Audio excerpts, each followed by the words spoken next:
Gli industriali non sanno più a che santo votarsi, ci hanno provato in tutti i modi, ma le risposte continuano a non arrivare.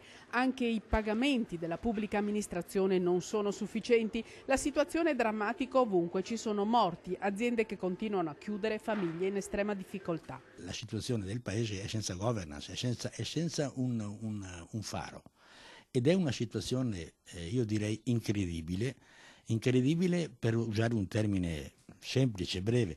Io credo che in un paese moderno non è assolutamente permesso che la parte politica si dimentichi di chi fa andare avanti il paese. Oggi è una situazione veramente che mi permetta, che fa schifo. Noi siamo veramente schifati.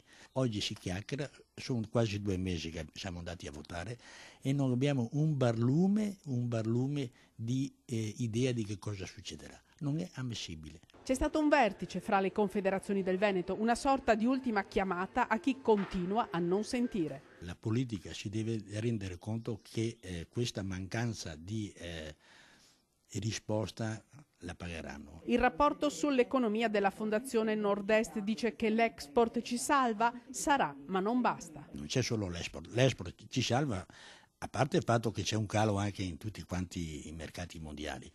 Però noi abbiamo una gran parte delle nostre aziende che stanno veramente soffrendo. Oltretutto c'è un altro fatto che i finanziamenti, i soldi disponibili per gli ammortizzatori sociali stanno finendo.